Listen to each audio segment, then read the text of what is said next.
Eu imaginei que o pastor que ministrou a palavra ontem falaria acerca da história da igreja ou as características de uma igreja saudável. Eu falei que eu não iria preparar nada dentro da mesma proposta. Mas como nós estamos subordinados ao tema, em 2025 nós vamos consolidar a visão, Deus colocou essa mensagem no meu coração para comunicar aos irmãos. 2025 nós vamos consolidar a visão. Deus colocou uma visão no coração do nosso pastor, que foi comunicada e abraçada pela igreja, e nós vamos então consolidar e viver essa visão no ano de 2025. Amém? Então o pastor Elias, segundo os pregadores contemporâneos, o Senhor te deu uma visão. Então, meu lindo, se Deus permitiu você ver, se Deus permitiu você sentir, amém? Brincadeiras à parte.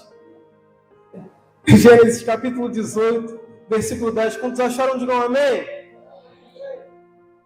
Então ele prometeu: voltarei a ti no próximo ano, então Sara, tua esposa, terá um filho.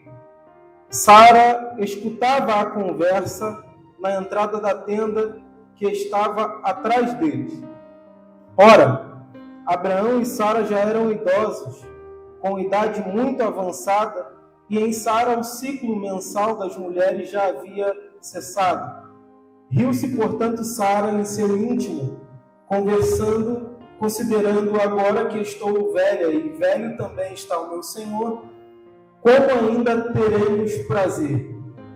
Entretanto, o Senhor questionou a Abraão: por que se riu Sara consigo, dizendo: será possível que vou dar à luz agora que sou velha? Acaso existe algo extraordinário demais para Deus? Nesta mesma época da primavera, no próximo ano, retornarei à sua presença e Sara terá um filho. Abraão é um homem que está inserido na galeria dos heróis da fé, por ter exercido uma fé absurdamente extraordinária de ouvir uma voz desconhecida e obedecer. No entanto, no discurso de Estevão, no capítulo 7 do livro de Atos, ele diz que esse mesmo Abraão, que ouviu a voz de Deus para sair do meio da sua terra e da sua parentela, já havia ouvido a voz de Deus enquanto ele ainda estava na Mesopotâmia, enquanto ainda estava em Ur dos Caldeus. Esse Abraão, ele é retirado de Ur juntamente com o seu pai. Ele não sai de Ur dos Caldeus porque ouviu a voz de Deus, mas porque era uma intenção de Terá de seguir o destino para Canaã. Mas que por alguma razão eles armaram as tendas em Harã e ficaram por ali até os últimos dias de vida de Terá, o seu pai. Até que Deus respeita o luto de Abraão e então vai se pronunciar com essa palavra a ele, que não começa aqui no capítulo 18, mas tem o seu ponto de partida lá no capítulo 12, quando Deus diz: ora, Deus falou com Abraão: sai da tua terra, da tua parentela, da casa do teu pai, e vai para a terra que eu tenho para te mostrar. Farei de você uma grande nação, engrandecerei o teu nome, te abençoarei, e tu serás uma bênção. Reciprocidade: abençoarei os que te abençoarem, todavia amaldiçoarei também aqueles que te amaldiçoarem, e em ti serão benditas todas as famílias da terra. Deus não faz um convite a Abraão, Deus libera uma ordem: sai da tua terra, da tua parentela e da casa do teu pai. Isso aqui parece que gera uma incoerência na pronúncia divina. Como é que alguém pode sair primeiro da terra, depois da parentela e por último da casa do pai? Ele deveria sair primeiro da casa do pai, depois da parentela e por último da sua terra, mas isso vai fazer sentido para nós no decorrer da história. Não existe um planejamento de curto ou longo prazo na mente de Abraão que seja validado por Deus nesse momento. Ele era casado, não sabe quais eram os planos matrimoniais que Abraão possuía com Sarai, ali naquele tempo. Se eles possuíam muitos empreendimentos, se estavam enraizados ali em Harã, mas Deus não faz o convite, mas libera uma ordem: sai. A primeira palavra que Deus se pronuncia a Abraão é sai. Quando tudo que nós queríamos ouvir era o inverso. Talvez fica, permaneça, continua, que vai dar certo. Mas a palavra que Deus se pronuncia a nós é sai. Porque na maioria das vezes, Deus sabe que o lugar em que nós estamos pode acabar nos atrapalhando de nos tornar aquilo que Ele quer que nós sejamos. E é por isso que Ele diz sai. Na expressão hebraica, o que Deus está dizendo para Abraão é le-lechá. Se escreve lesh-lechá, mas a pronúncia é le-lechá. O que Deus está dizendo para Abraão é: vá a você. Caminhe por um território desconhecido dentro de si. Agora faz sentido. Sair da terra, da parentela e da casa do pai. Tenha um encontro consigo mesmo. Se conheça. Se desconstrua de tudo aquilo que você se permitiu ser até o dia de hoje e deixe que eu faça algo novo a partir de você. Saia, mas saia para dentro. Se desconstrua de você mesmo. Deus poderia ter feito tudo o que Ele fez na vida de Abraão em Ur dos Caldeus ou em Harã. A geografia não limita a soberania e o poder de Deus. Mas Ele diz sai. Porque Deus não queria dar continuidade em algo ali com Abraão. Mas Deus queria fazer algo novo a partir de Abraão, eliminando os excessos externos. Karl Marx diz que ele afirma que o homem ele é um produto do meio em que ele está inserido. Jim Rohn, que é um coach motivacional, diz que nós somos a média das 5 pessoas que nós mais convivemos. E isso não é a ideia deles. Isso já era a ideia de Deus, apresentado na história de Abraão. Deus fala para Abraão se retirar daquela terra para que ele não sofresse influências da idolatria que estava enraizada naquela terra e para que ele não fosse influenciado pelo costume do pai, a síndrome de parar no meio do caminho. Por isso que ele diz sai. E Abraão vai, obedece parcialmente aquilo que é a vontade de Deus para a vida dele. Porque se a ideia é sair da terra, do meio da parentela e da casa do pai, não precisa ser muito inteligente para compreender que Deus está querendo cortar os laços parentais. Mas Abraão leva com ele o seu sobrinho Ló. Eles vão caminhar. Deus vai abençoar Abraão. Abraão vai prosperar. Abraão vai crescer. Abraão vai ampliar as suas tendas. Mas chega um momento que Abraão está sendo tão abençoado que a terra não consegue suportar o crescimento dos dois e produzir alimento para eles. Então aquilo que Abraão deveria ter feito na saída de Harã, Deus se encarrega de impulsionar Abraão para uma separação. Abraão convoca o seu sobrinho para uma conversa amigável e pacífica. A briga ainda não está entre eles, está entre os seus empregados. E Abraão diz: Ló, nós precisamos nos separar hoje. Se você escolher ir pela direita, eu vou pela esquerda. Se você for pela esquerda, eu escolho ir pela direita, mas juntos não tem mais como nós caminharmos. Antes que o reflexo dessa rivalidade saia dos nossos empregados e reflita em nós, cada um precisa ir para um caminho. Mas Ló se esquece que a promessa não repousava sobre ele, e repousava sobre o seu tio Abraão. Era a oportunidade que ele tinha de insistir, de continuar caminhando com o seu tio. Mas ele olha para aquilo que aparentemente era a melhor parte, as campinas do Jordão, e ele decide ir em direção àquela terra. Em contrapartida, Abraão fica com aquilo que aparentemente seria então a pior parte. Mas o texto nos apresenta a verdade que Abraão continua crescendo, Abraão continua prosperando, Abraão continua avançando, porque a promessa estava sobre ele. Haverão tempos de separações, queridos. Sejam elas provisórias ou definitivas, separações acontecem. Cabe a nós discernir e compreender o momento de encerrarmos ciclos. Porque Gênesis capítulo 13, verso 14 diz assim: depois de Abraão ter se separado de Ló, Deus então se pronuncia a Abraão: olha para o ocidente e para o oriente, para o norte e para o sul, tudo aquilo que a sua visão consegue alcançar, eu estou entregando para você e para a sua descendência como herança.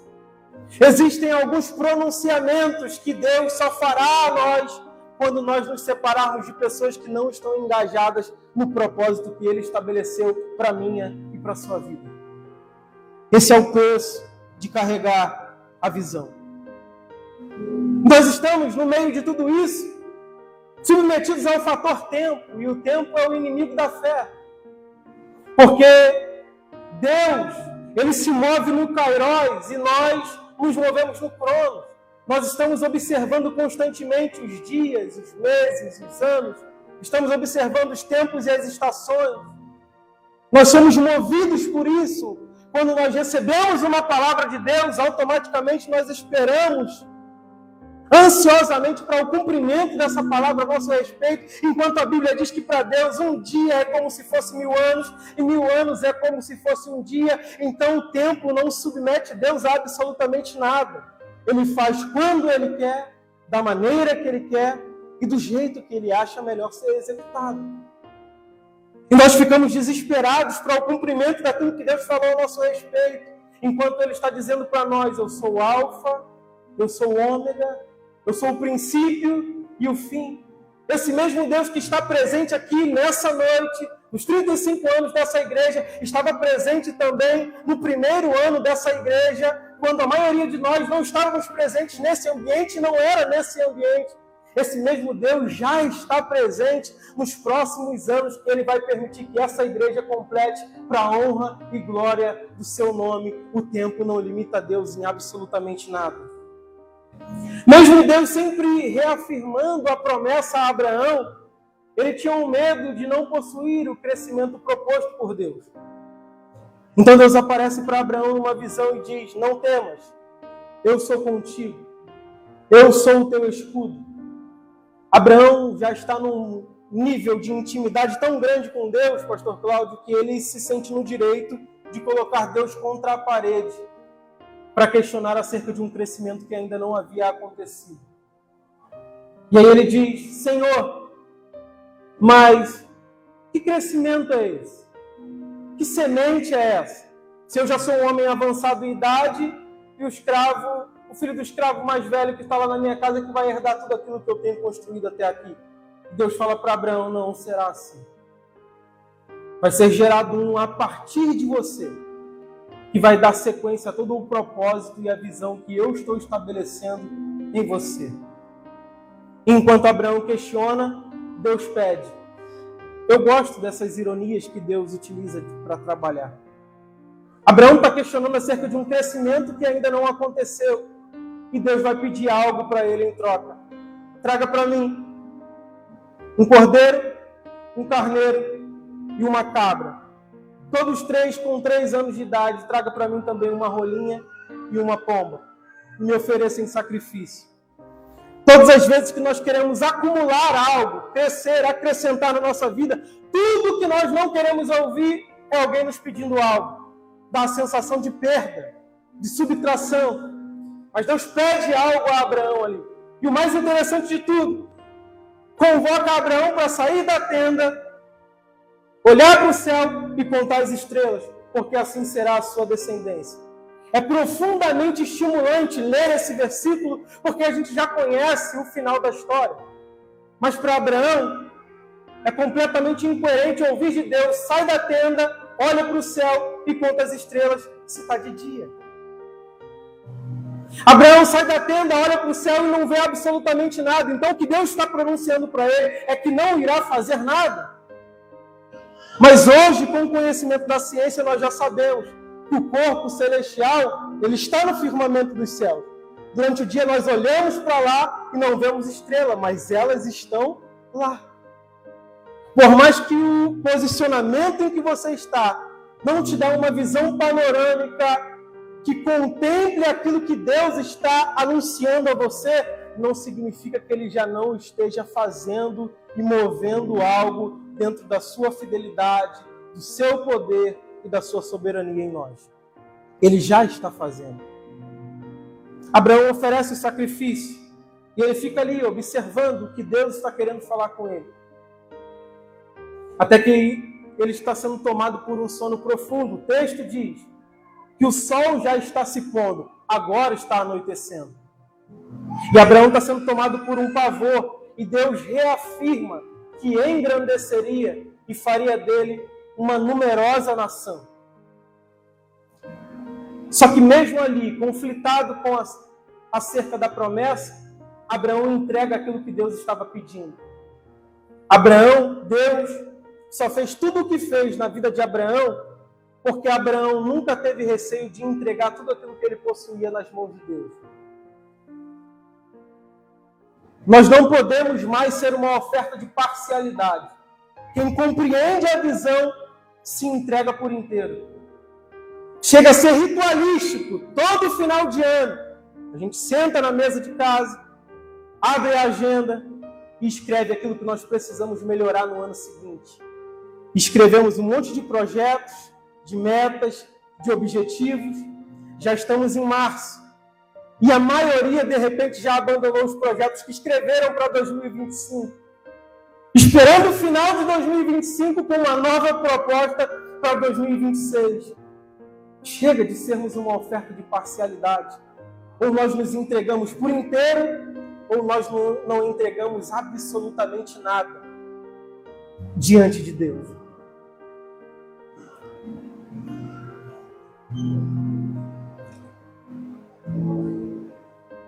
Sarai é coparticipante dessa promessa. Porém, é mulher, movida pelo seu emocional. E ela vai retardar a promessa por conta da sua ansiedade. Existe a intimidade do casal casado. Quando se deita para dormir, até pegar no sono, tem aquele diálogo de como foi o dia, quais são as projeções para o dia seguinte, o compartilhar daquilo que nós vivemos enquanto estávamos na ausência do outro. Todo casal saudável faz isso. Abraão levantava altares, sacrificava a Deus, oferecia oferta, renunciava, ouvia a voz de Deus. Será que ele nunca compartilhou com Sarai, a sua esposa, aquilo que ele havia ouvido de Deus? Sobre gerar um filho que fosse a partir deles, que seria o cumprimento de uma promessa. Sarai é uma excelente esposa, mas infelizmente é uma péssima companheira espiritual do seu marido. Por que ela é uma excelente esposa? No texto que nós lemos, ela está atrás da porta da tenda, realizando provavelmente algum afazer doméstico. E por que ela é uma péssima companheira espiritual do marido? Porque, embora a promessa repousasse sobre a vida dos dois, só Abraão levanta altares, só Abraão adora, somente Abraão sacrifica, somente Abraão renuncia e ouve diretamente a voz de Deus. Então, movida pelo seu desejo de se tornar mãe, porque Sara sonha como toda e qualquer mulher sonha, programada geneticamente para um dia se tornar mãe. O que as ideologias desse tempo têm tentado destruir nas mulheres, e nas mulheres cristãs, geneticamente toda mulher foi programada para um dia se tornar mãe. Tem dois sonhos prioritários na vida de uma mulher. Primeiro se casar, depois se tornar mãe. Se pegarmos qualquer menina aqui no templo agora, colocarmos uma boneca no colo dela, automaticamente os instintos maternos são despertados. Porque toda mulher foi programada para um dia se tornar mãe. Sara sonha como toda e qualquer mulher sonha. Porém, ela tem o seu sonho anulado por uma realidade. Qual é a realidade? A esterilidade é um empecilho de que Sara gere um filho. Então ela se antecipa à palavra de Deus e diz para Abraão: se deita com Agar, ela é minha escrava, sendo minha, tudo aquilo que é dela também é meu. O filho que ela gerar de você vai ser nosso, filho da promessa, o filho que Deus disse que iria nos entregar. Abraão aceita a ideia, Agar também aceita. Na posição de uma mulher desprezada e escrava, gerar para ela seria um privilégio, entregar para sua senhora. Mas o que Sara se esqueceu é que Agar é tão mulher quanto ela, e também sonha em um dia se casar, e um dia também se tornar mãe. Quando ela descobre que ela é capaz de fazer aquilo que a sua senhora não pode, o cenário muda. De desprezada, ela passa a ser alguém superior à sua senhora. Está desprezando Sarai dentro da sua própria casa, gerando intriga, conflitos, brigas ali dentro da casa de Abraão.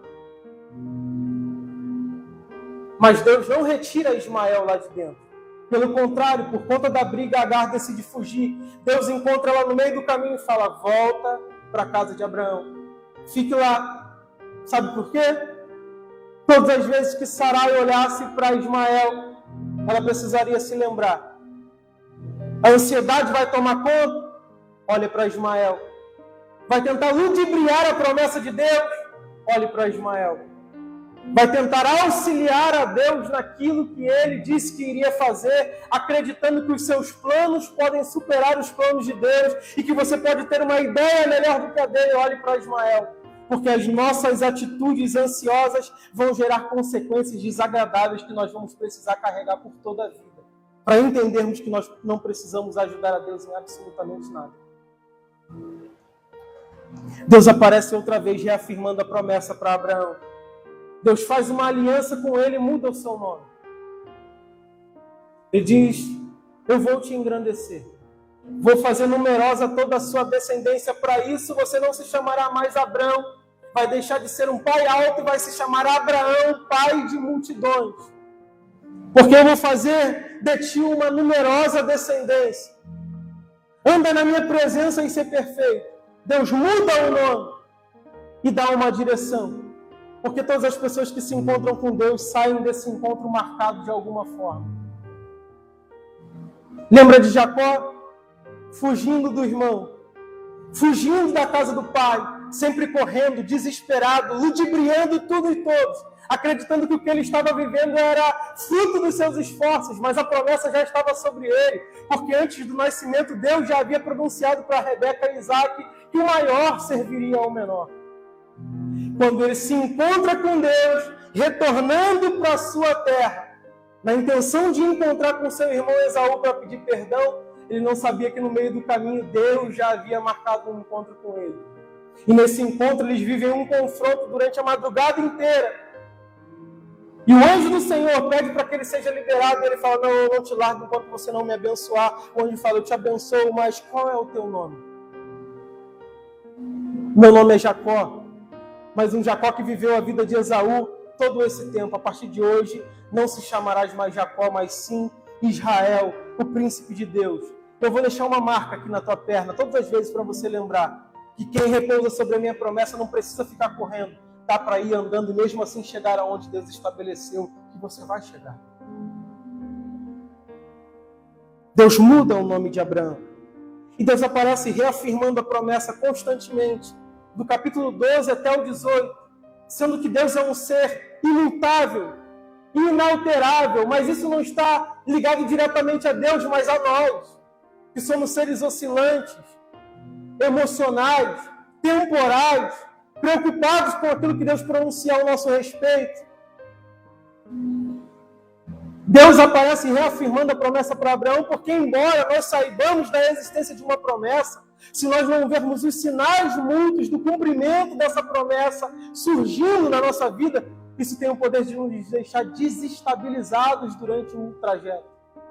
Por isso que Deus aparece reafirmando a promessa a Abraão. E eles aparecem no horário mais quente do dia, no texto que nós lemos. 3 homens aparecem a Abraão dizendo: daqui a 1 ano nós retornaremos e por esse tempo da vida Sara terá dado à luz a um filho. Sara está atrás da porta da tenda e ela ri. E o sorriso de Sara está repleto de antítese na mente, no coração, na alma. Essa oscilação dos significados de palavras contidos numa mesma frase, mas com significado completamente divergente. Porque a ideia de Sara é que ela não acredita que gerar combina com velhice. É por isso que ela riu. Não é um sorriso de alegria, mas é uma insatisfação de compreender que o período temporal é completamente contrário à promessa que está sendo estabelecida sobre a vida deles. 99 anos que Abraão tem. 25 anos depois já ouvi que seria pai de uma multidão. E Sara com 90 anos de idade, qual é a probabilidade que essa mulher tem de acreditar que ela ainda vai gerar um filho de Abraão? Já havia cessado o costume das mulheres. 99 anos para 90 anos. De um para o outro. Deus age no sobrenatural. Mas Ele não altera a ordem natural das coisas acontecerem. Os nossos sentimentos e as nossas angústias não alteram o planejamento de Deus ou não acelera aquilo que Ele disse que faria na nossa vida. O tempo de uma gestação são 9 meses. Sara precisava aprender a esperar. Deus age no sobrenatural, mas Ele não altera a ordem natural das coisas acontecerem. Nós precisamos aprender a esperar o tempo proposto de Deus para cada um de nós. O período temporal é desfavorável, mas a fidelidade de Deus permanece intacta sobre a vida de Abraão. O tempo não gera impotência em Deus de maneira que Ele não realize qualquer tipo de milagre. Lucas 1,37 é o registro de um médico que cabe muito bem com o tema proposto. Porque para Deus não existe nada impossível. O diagnóstico do médico, que é irreversível aos olhos da medicina, para Deus não existe nada impossível. Pessoas que nós estamos intercedendo a vida inteira, para que eles provem dessa mesma comunhão e dessa salvação que nós estamos provando nessa noite. Que a sociedade já descredibilizou, que os parentes já desistiram. Para Deus não existe nada impossível. Deus caminha sobre as nossas impossibilidades. Deus nos escolheu. Deus te escolheu. Deus me escolheu. E isso é um privilégio extraordinário para esse tempo. E a promessa e a visão não se concentra em Abraão. Não se concentra naquilo que Deus pode dar a Abraão. E nem nós que estamos aqui nessa noite. Se Deus vai te dar a casa própria, não sei. Se Deus vai abrir a porta, que aos nossos olhos está fechada com 7 chaves da universidade, não sei. Se Deus vai te fazer um empreendedor de sucesso, não sei. E isso pouco importa. Porque a promessa não está concentrada na vida de Abraão e nem em nós, mas aponta para algo muito maior. Cristo, que nos propõe uma promessa maior do que qualquer uma dessas que eu mencionei. A vida eterna para cada um de nós.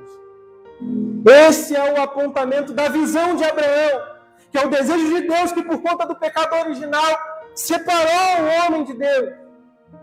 Gerou essa fissura, fragmentou o relacionamento e Deus cria uma oportunidade de reconstruir, através da ponte da graça, esse relacionamento de novo, oferecendo um amor infinito, uma graça, misericórdia, que é a causa de nenhum de nós sermos consumidos. A visão aponta para essa causa. O Cristo, que é o Salvador das nossas vidas, resgatador, reconciliador de Deus com o mundo, mas que também é Senhor, é dono das nossas vidas, que governa a cada um de nós. Essa é a maior visão. Reconhecer que Abraão obedeceu lá atrás, para que nós tivéssemos o privilégio de estarmos aqui nessa noite, celebrando os 35 anos da TIB Foz, vivendo o eco das palavras da primeira carta de Pedro, capítulo 2. Nós somos a geração eleita, povo adquirido, nação santa, sacerdócio real, que não foram resgatados das trevas para receber bênçãos, para ficarem competindo quem faz mais ou quem faz menos, quem tem mais dom ou menos dom, para quem canta melhor ou quem canta pior, para quem toca mais instrumento ou menos instrumento, para quem tem uma boa oratória ou eloquência, não. Vocês foram resgatados das trevas e trazidos para a maravilhosa luz para apresentar a grandeza de Deus. Essa é a maior causa da visão. Para que nós possamos ser uma igreja que manifesta a expressão dos sinais visíveis da presença de Deus. Indo por todo mundo, pregando o Evangelho a toda criatura, batizando em nome do Pai, do Filho e do Espírito Santo, ensinando a perseverar naquilo que os apóstolos ensinaram, guardando a sã doutrina e entendendo que Ele estará conosco até a consumação dos séculos. Esse é o cumprimento da visão. Você pode ficar de pé?